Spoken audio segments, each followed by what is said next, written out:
Welcome back to the Deep Dive. Today we are walking into what is, well, a full-blown existential crisis at a super successful company. And it's a company whose whole reputation is built on flavor innovation. Right. But this crisis, it has nothing to do with product quality or, melting ice cream or even customer loyalty. It's an accounting problem. It's a terrifying paradox, really. This company, they're known for these complex, multi-ingredient gourmet ice creams, but they've just discovered that their oldest, most dependable, product simple, classic vanilla, it looks like it's unprofitable. Unprofitable. On the books, yes. And so management is now seriously considering phasing it out. Phasing out vanilla. I mean, just think about the strategic catastrophe that implies. The core question we're tackling today is really fundamental. Why would a company's own accounting system lead them to a decision that could be just devastating? It seems impossible, doesn't it? It does. So our mission is to dissect that fatal flaw in traditional product costing and, more importantly, lay out the systematic five-step path to clarity, a system called activity-based costing, or ABC. And the villain in this story, it isn't the ice cream, it's the manufacturing overhead. You see, when you look at the total cost of any product, the direct costs are usually easy. Direct labor, direct materials, you can trace them. But the overhead, that big estimated allocated bucket of costs for things like supervision, utilities, quality control, that's where the distortion happens. Traditional methods, they use these very blunt instruments to allocate that cost. And in a modern, complex firm, they just fail spectacularly. Okay, so let's ground this failure in the numbers the ice cream company is actually using. Their traditional system, it uses something called a predetermined overhead rate. Right. They took their total annual overhead, a pretty hefty $1,740,000, and they divided it by their total annual production volume. Which was 1.5 million gallons of ice cream. So that calculation gives them their rate, $1.16 per gallon. And that simple figure, that $1.16, it hides a core catastrophic lie. A lie that's wrapped in an assumption. Precisely. The flawed assumption is that every single gallon of ice cream, from the 5-ingredient simple vanilla made in these long, steady runs, to the, gingerbread cheesecake supreme with 25 ingredients and multiple mixing stages, consumes exactly the same $1.16 of overhead. So simplicity and complexity are treated as equal drains on resources. Exactly. And for a company whose entire model is based on selling both, that sounds like a recipe for disaster. Okay, so let's really unpack this flat 116 per gallon rate. I mean, if we're saying this method is illogical for a company with lots of different products, we have to show the damage. We need to look inside that $1.74 million overhead and see where the simple products are getting unfairly penalized. We absolutely do. Let's start with the human element. The flavor chemist's salary, that's $170,000 of that total overhead. Now, that chemist is paid to design, test, and stabilize flavors. Do you think for a second that chemist spends equal time on simple vanilla, a recipe that's been stable for decades, compared to, say, developing a new seasonal flavor that needs custom ingredients and stabilization for 25 different components? No way. The difference would be enormous. Vanilla might need, a few hours of verification a year? The new gourmet flavor could take weeks of labor just to get a caramel swirl to stay consistent. Yet, under that 116 rate, every gallon of vanilla gets charged for that chemist's time just the same as every gallon of the most demanding gourmet flavor. And since they make so much vanilla, it ends up absorbing a huge share of that salary, a cost it barely even caused. That's immediately really compelling. But what about the physical costs? We saw that factory cleaners are $300,000 of that overhead. Is that cost really based on volume? Not at all. Think about the activity, right? A gallon of simple vanilla is processed fast. It needs infrequent, simple cleaning. But then they run a batch of marshmallow caramel delight, anything with sticky stuff, nuts, it gums up the machinery. It's a mess. It's a huge mess. It requires specialized disassembly, high-pressure washes, significantly more cleaning hours between batches.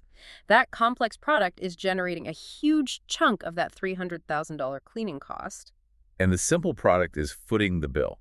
I imagine this also applies to things like machine setup and supervision. Absolutely. That complex, low-volume gourmet flavor might need a setup technician 4 times a week for these short runs, followed by all sorts of quality checks.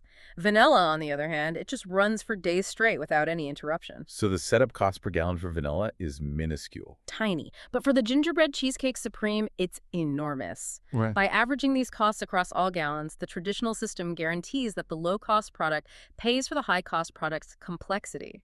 Okay, this is the critical moment. You call the result cost distortion, and that leads to cross-subsidization. Can you just spell out for us what is the practical impact of this? Well, the practical impact is, honestly, devastating strategic failure. The simple, high-volume products, like our vanilla, are overcosted. The accounting system might show it costs $10 to make a gallon of vanilla, which suggests a really low profit margin. But the true cost, the cost it actually causes, is maybe $6. So management sees a marginal product and naturally wants to cut it. Exactly. And at the same time, the complex, low-volume gourmet flavors are wildly undercosted. The books might say they cost $12 to produce, making them look like a cash cow. But once you actually account for the true overhead they eat up, all those setup hours, the chemist's time, the cleaning up, the real cost might be $16 or more. So they're selling them at a loss. They're selling them at a loss, but the accounting system is lying to them, telling them they're profitable. That's the crisis. The distortion is so bad it pushes the company to cut its real profit driver, vanilla, and instead promote its hidden money pits. So if this traditional system is now actively sabotaging the firm, ABC becomes a necessity, not just some academic exercise. It's the only way to build a truthful system. The key insight of activity-based costing is that it just abandons the assumption that volume drives cost.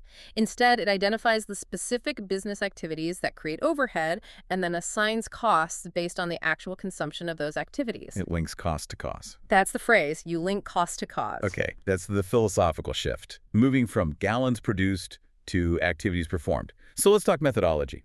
We need a systematic way to get from that flawed $1.16 rate to a truthful view. Our sources lay out a 5-step approach. Right. Step 1 is identify overhead cost activities. The goal here is just to define your processes. We stop looking at the $1.74 million as one big lump sum, and we ask, what are the major processes that cause these expenses? And for the ice cream company, we already mentioned a few. Machine setup, batch cleaning, flavor design, and testing. Quality inspection, yeah. So step 2 is analyze individual overhead costs and group them by that activity. So we take all the costs that were just dumped into that general overhead pool, and we allocate them to the activities they support. Exactly.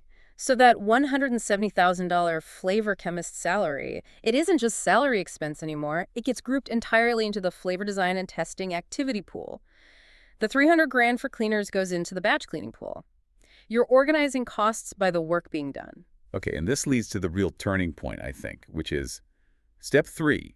Identify measurable cost drivers. This is the innovation of ABC. For each of those cost pools, you need a quantifiable factor that accurately represents how much of that activity is consumed. And you can't be subjective. It has to be a metric you can actually track and link back to a product. And this is where the real work comes in, right? Because traditional costing only tracked gallons. Now we need detailed data. So for batch cleaning, the driver can't be gallon produced. No. It has to be something like cleaning hours per batch or maybe number of changeovers. For flavor design, the driver could be number of unique ingredients. Or chemistry hours used. Exactly. These drivers are the metrics we can actually trace back to vanilla, which has low consumption, versus the gourmet flavors, which have high consumption. Okay, so let's move to step 4, which is the calculation. Assign overhead. This is where we finally dismantle that subsidy. We use the cost pool and the driver to calculate a precise rate. Let's use your flavor design example. The cost pool is $170,000. Right. And let's just imagine that after analyzing timesheets, we find the chemist spends a total of 17,000 chemistry hours across all batches in a year. So you just divide that. $170,000 divided by 17,000 hours. That gives us a really precise cost driver rate of $10 per chemistry hour. There you go. And now we can apply that rate truthfully. Simple vanilla. With its 5 ingredients, maybe it needed 10 hours of support all year, so it gets charged $100 for that activity. Right. But that gingerbread cheesecake supreme flavor, it needed 200 hours of development and testing. So it now gets charged $2,000 for that same activity. And the cross-subsidy is just gone instantly. The complex flavor is charged 20 times more than the simple one, which accurately reflects the resources each of them consumed. We've linked the cost to the cause. The distortion vanishes. And that brings us to the final, crucial step. Step 5. Use the ABC data to make decisions. I mean, we didn't do all this complex work just for fun. We did it to guide strategy. And with this accurate activity-based data, management can finally move from a state of panic to, well, clarity. They can answer those critical questions with real confidence instead of just guesswork. So first and foremost, should they stop making vanilla? The ABC data is going to show that vanilla is consuming minimal overhead. Its true cost is low. Its profitability is actually very robust. So the answer is an emphatic NO. It's the steady, dependable profit engine they rely on. And secondly, pricing. They now know the true high overhead cost of those gourmet, low-volume flavors. If the real cost of gingerbread cheesecake supreme is $16, they can't sell it for $15. They just can't. They either have to price it to cover that complexity, or they have to find ways to simplify the recipe to reduce the consumption of those high-cost activities, like machine setup or batch cleaning. Which leads directly to the third major strategic use here, process improvement. By showing that machine setup is this staggeringly high-cost activity for small batches, ABC focuses a manager's attention. Exactly. Management is no longer just trying to, cut the utility bill. They're focused on maybe investing in new equipment that drastically reduces that change over time. That is the real power of this system, then. It transforms that big, mysterious burden of overhead into this collection of understandable, manageable, and traceable business activities. It turns accounting into a real decision support tool. And that provides a huge competitive advantage because companies that truly understand their cost structure are just inherently more strategically agile. So the ultimate outcome here is that ABC provided the truth. It eliminated the cross-subsidies, and, most importantly, it prevented management from making a potentially fatal strategic error cutting their most profitable core product. Right. The crisis at the ice cream company wasn't a failure of innovation, it was a failure of information. And that truthful information is what allows management to actually do their job, to guide the future based on how resources are really being consumed, rather than just reporting on historical transactions. A key distinction. Absolutely. We started with a traditional accounting system designed for a much simpler world that was actively lying to the company. It was forcing them toward a catastrophic decision to abandon a profitable product. ABC gave them the diagnostic tools they needed to see what their complexity was really costing them. So here is a final provocative thought for you to consider on your own. If your own business or organization deals with highly diverse products or services, things that require frequent setups, specialized engineering time, or different levels of quality inspection, and you rely on traditional volume-based costing, what truly profitable products might you be mistakenly starving of investment? And what seemingly profitable, complex operations might you be unconsciously promoting at a substantial hidden loss? That's something to mull over until our next deep dive.